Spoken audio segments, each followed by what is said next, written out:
none other than Shri Rajeev Chandrasekhar, the Union Minister of State for Electronics and Information Technology and Skill Development and Entrepreneurship, the Government of India.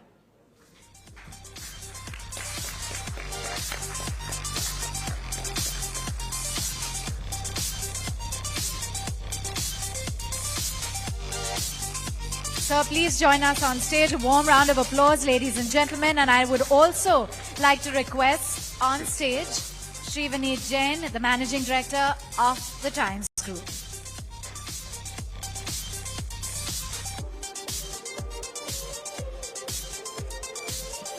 May we please present him with a shawl, appreciation of our love and admiration for all the work that is being done.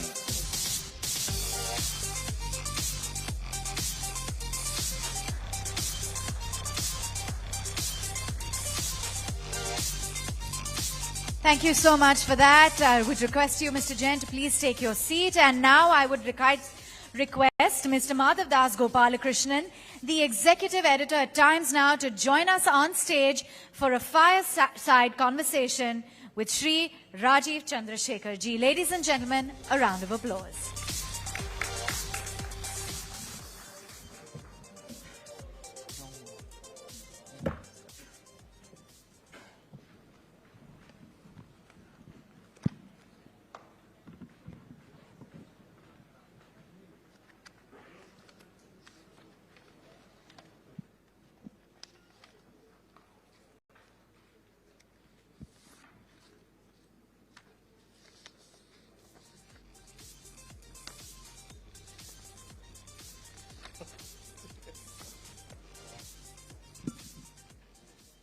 Thank you so much, ladies and gentlemen. Thank you so much, Mr. Rajeev Chandrasekhar, for joining us. First and foremost, I want to start by asking you about the Ministry of Skill Development, something that you've been very closely associated with. A lot of us are actually looking at how changing technology, the changing market conditions, how do you think that is going to impact on this area of skill development? And what do you think the areas are that India needs to focus on in coming years? So thank you for having me, Madhav. I think it's a good question to start with. I think, it's clear and it's quite obvious to everybody that the digitization of the world, if you want to call it that, and most, particularly post-COVID, the acceleration in that digitization is, and on one hand, on the other hand, the really deep tectonic changes in technology that are throwing up new opportunities and certainly new challenges are increasingly pointing to the need for more and more talented people in areas like artificial intelligence, semiconductor, the future of the internet, and many of these areas. And there is clearly a recognition amongst countries of the world and corporate companies of the world that there is a talent shortage and the opportunities are running far ahead of where we are on the talent front. It has been our Prime Minister's view from very early on, since 2015, that we want to really take this so-called demographic advantage that we have of a young workforce and to convert that into a really potent, highly talented, highly skilled workforce for opportunities in India as well as abroad. And that is certainly what we've been focused on. There is a clear pivot or a clear change or a certain acceleration post-COVID in terms of what the types of skills that are now being prioritized. There's more and more of a focus on future-ready skills. Earlier, the focus was on industry-ready skills. And so I think that our ambition and our goals of really, in a sense, becoming the skills hub or the skill talent hub for this new decade of technology opportunities is the focus, and that is certainly the work that we are doing. Right. Yesterday we had seen, for instance, the opposition bring out a black paper. They called it 10 Saal of Anyay, according to them. And one of the issues that they are concerned about or talking about is unemployment. As a skill development minister, are their concerns valid in your view? Look, I think they were inspired by the imminent white paper, and it didn't take a lot of creativity for them to come up with a black paper. But look, it is one of those clear evidences of certain type of hypocrisy at work.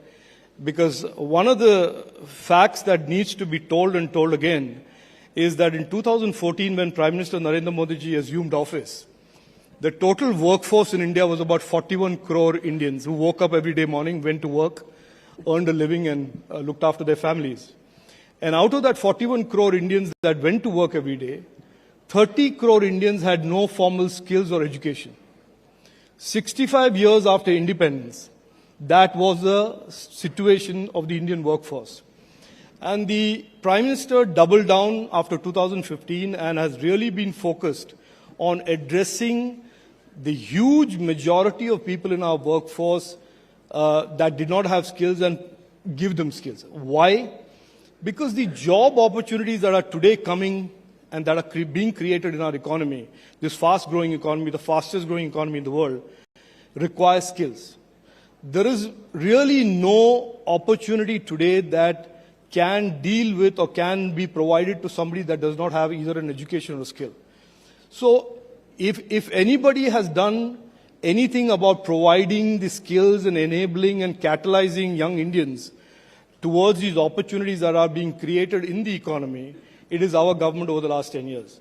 So for those who actually were in government for 65 years and left a legacy of having 3 out of every 4 Indians without skills or education and left them on their own to fend for themselves in a fast-changing workforce, fast morphing workforce that were challenging people to come to work with skills, they certainly didn't do very much. So today for them to do a black paper or whatever shade that they are interested in is really, in my opinion, a sign of desperation because they're running out of things to say. And effectively, I believe very strongly, till the day we become a developed nation, let's assume it's 2047, these people will constantly be carping about something or the other, but they will not contribute to any new ideas, they will not contribute to the momentum of our nation, but they'll certainly come up with these half lies and half facts to create a narrative that is far from the truth. All right. I have a few And I just want to add one more thing, Madhav. Yeah. If you leave, okay, assuming for a minute that you thought that what I just said was rhetoric, and if you just want to go by data, the periodic labor force survey shows that the unemployment rate in India has come down from 6.2 in 2017, and except for a blip during the COVID pandemic, to 3.2% today. Number one. And I just want to add this just for your understanding and for your viewers to understand. The national average of unemployment is a weighted average of state-level unemployment.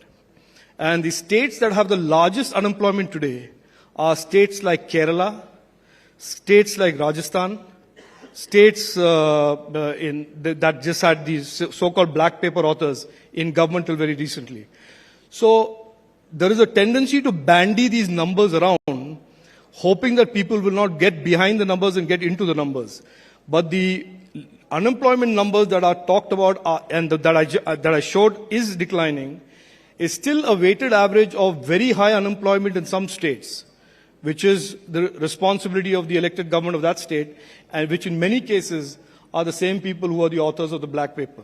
All right. I want to take you across to something that you mentioned earlier about artificial intelligence being the greatest innovation of our lifetime. How do you see this impacting on jobs in particular? Because there are many doomsday predictors who look at, how it could perhaps impact on jobs. There are those who say the impact will be to the counter. How do you look at it as also the MOS? Look, Madhav, technology in general is disruptive. Technology in general is accompanied by change. That was true when the PC came on the scene. That is true when the mobile device came on the scene, and that will be true when AI hits. That was true when the internet happened, and that is true when AI will come into our lives in a bigger and a deeper form than it is today. It is disruptive. There's no doubt about that. What it will do, according to me, and I'm certainly no prophet of AI or astrologer, but I certainly have a highly developed sense of intuition that AI will really create more and more opportunities in the workforce in terms of companies, enterprises, startups, etc., etc. It will certainly replace some jobs. It will certainly transform some job roles. And AI in its current form will certainly allow companies to do more with less. Which is not to say that the doomsday scenario that has been painted, that AI will certainly remove certain layers of jobs and therefore there will be reduction in the workforce. I don't subscribe to that, and I certainly don't think anybody who has a reasonably highly developed sense of common sense about technology will subscribe to that. Yes, there is going to be disruption. Yes, there is going to be transformation. There are going to be new job roles created, which will require new skills, new talented workforce, new talent in the workforce. And there will be some changes in in segments of the workforce today, which can be replaced by AI. But are we doing enough to safeguard ourselves against the perils of AI? There have been deep fakes, several celebrities. I mean, there's a whole host of celebrities who've talked about those deep fake videos. Are we doing enough as a society, or perhaps from the government side, to safeguard against that? Look, let's be very clear. I think the responsibility of the harms, the criminalities that are on the internet, whether they are deep fake, whether there's misinformation, whether it is CSAM, whether it is other kinds of criminal content, we are very clear as a government of India that though the responsibility for that primarily is with the platforms, the intermediaries who connect the producer of these types of unlawful content to the consumer of these kinds of unlawful content. So we have since 2021 evolved a jurisprudence, evolved a framework of regulation that squarely ensures that the platforms and the intermediaries, as we call it in our law, are accountable for the safety and trust of the consumers of the internet. Now, whether it is misinformation powered by AI, which is deepfakes, audio, video deepfakes, or it is misinformation, which is text, or whether it is criminal content of some other kind, unlawful content, patent violating content, whether it's CSAM, these are all now squarely the responsibility of the platforms. And we have made it very clear, and recently we issued an advisory to them as well, that if their general counsel hadn't warned them yet, in their in-house lawyers hadn't warned them yet, about the consequences of having their consumers violate, their users violate these laid down 11 types of unlawful content, the consequences are pretty severe. And the consequences are not just about rapping their knuckles and saying, don't do it, bad boy. It'll be, consequences are going to be under criminal law. Because that is where these unlawful content, the adjudication and the solutions for those lie. So I think the platforms understand this, that we are living in a new world where the safety and trust of our consumers and users and digital nagriks, as we call them, are very, very important deliverable for our government, and that this is a responsibility of the platform. And the old model, where platforms in a sense masqueraded as innovators and escaped regulation and left it to the government to solve these problems of harms, is being replaced surely and steadily by this new model of accountability. Right. The Prime Minister speaks about four castes, how there's youth, there's poor, there's women, there's farmers. How do you leverage technologies such as AI or other emerging technologies to help these segments, which the government itself has now, through the Prime Minister, the Finance Minister, stated time and again that these are the focus areas for the government? No, look, I think if you look at it, I'm not sure exactly how to answer that question, but if you look at it, tech in India is very now heavily embedded in pretty much everything we are doing. In governance, this is the same country which just a decade ago was being described as a country which was a dysfunctional democracy, where 100 rupees left Delhi, only 15 rupees reached the citizen because of the levels of intermediation and corruption that the government represented. Now, this is the same country, the same system that today delivers that 100 rupees because we have embedded so much of technology into governance. And those tools, those platforms are now increasingly being recognized by the world, especially countries that have not gone up the digitization curve as much as other countries, as open source platforms that will enable their own digitization. So I think, Madhav, it is not so much about saying technology for the youth, technology for the women, technology for the farmer, and technology for the poor. Technology for our government is a decidedly fundamental way of transforming democracy and governance and making sure that even the most distant citizen is connected to government. There has been a narrative for many, many years around the world, especially in the Western world, that technology is exclusive. It excludes people. Digital excludes people. India is a classic case of a country that is demonstrating at scale that technology can be used to make democracy and governance inclusive. And I think that is what technology is being used for. It is absolutely a vision of Prime Minister Narendra Modi ji. And if anything, in the coming third term of his government, we will double down and increase and accelerate the digitization of government and public services. Right. You've spoken about the Digital India Act. You've spoken about the asymmetry between digital news publishers and the big tech platforms. Can you take us through what this asymmetry is at this point of time amongst the entities, and how do you sort of intend to address this asymmetry? Look, I think everybody recognizes today that the internet that we all, I'm that old many, many years ago, that we set out to build, which is about connecting people, bridging distances, is no longer the internet that the utopia that we saw. This is now an internet that is being straddled by big, powerful commercial platforms that play the role of intermediating the consumer to the internet.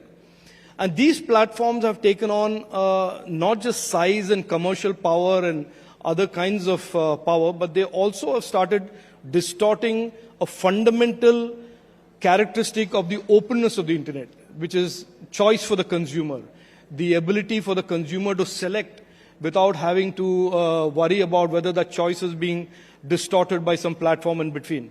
And I think to maintain the openness, maintain the symmetry between those who create the content and those who distribute the content, there is a need for some sort of conversation and discussion, and if I dare say so, some form of a framework that will prevent these big platforms from exploiting the content creators, whether that's a large news organization or an individual content creator, just because they are the gatekeepers to the internet and the consumers on the internet. So this is a conversation that needs to be had. It is something that we have looked at very closely. We don't like the way ad tech and advertising and digital reach is being, in a sense, gate-kept by a few platforms. We certainly don't like that it is not allowing a small content creator to be confident that his or hers content is being monetized fairly and he or she is getting the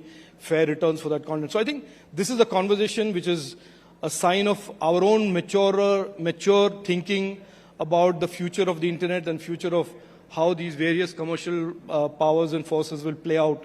And it's a conversation that is ongoing, and I hope with the third term of our Honorable Prime Minister, we will be able to enact a Digital India Act. Right. On the issue of fake news, the government, of course, has announced a fact-check unit. Recently, the Bombay High Court has asked a third judge to opine on the same. And, of course, it's asked the government to go ahead and establish or empowering the central government to establish a fact-check unit.